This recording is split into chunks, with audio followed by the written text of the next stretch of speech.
le ministre de l'économie, Éric Lombard, a dit vouloir engager la baisse du nombre de fonctionnaires en France. Est-ce qu'on va y arriver ? Oui, alors on va rester prudent, Laure, parce que je rappelle qu'Emmanuel Macron, en 2017, devait baisser de 120 000 le nombre de fonctionnaires durant le premier quinquennat. Et je vous donne dans le mille, on a augmenté de 178 000 le nombre de fonctionnaires entre 2017 et 2022. Donc on va y aller doucement, mais quand même, le gouvernement cherche 40 milliards d'euros d'économies pour le budget 2026. Et donc, logiquement, il se tourne vers les 5,8 millions de fonctionnaires.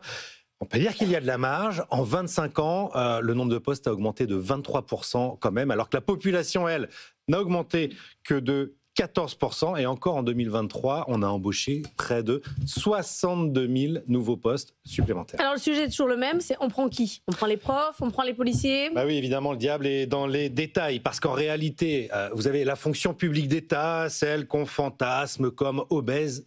C'est pas tout à fait le cas. Elle n'a progressé que de 7% en 25 ans. 7% seulement, serait-on tenté de dire, puisque dans le privé, par exemple, la masse salariale a augmenté de 18%.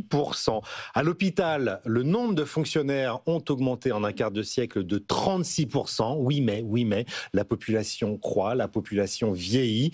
Nous sommes passés au travers d'une pandémie. Il n'est donc pas anormal d'avoir renforcé la fonction publique hospitalière. Le dernier point, la dernière fonction publique, c'est celle des collectivités locales, la fonction publique territoriale. Alors là, accrochez-vous bien.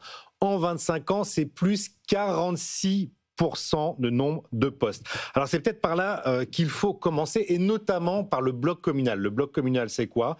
Les communes et les intercommunalités. On a créé cette nouvelle strate des intercos pour justement rationaliser le nombre de postes. Et en fait, ce qui s'est passé, c'est qu'on a doublonné à tous les étages et que la masse salariale a explosé sans simplifier au-dessous. Et tout ça coûte évidemment très cher, d'autant plus cher que on ne travaille toujours pas 35 heures dans l'ensemble des collectivités locales, alors que pendant ce temps-là, le gouvernement continue d'augmenter ses dotations au bloc communal. Est-ce que ça veut dire, par exemple, qu'on supprime des postes dans la mairie ? Pas de sabrage aveugle, évidemment, les mairies décident en plus de leurs embauches, mais on peut rationaliser, Laure. La Cour des comptes a d'ailleurs récemment proposé une cible claire, revenir aux effectifs de 2010. C'est la dernière année depuis, il n'y a plus aucun transfert de compétences. On supprimerait 100 000 emplois, ça ferait 4 milliards d'économies.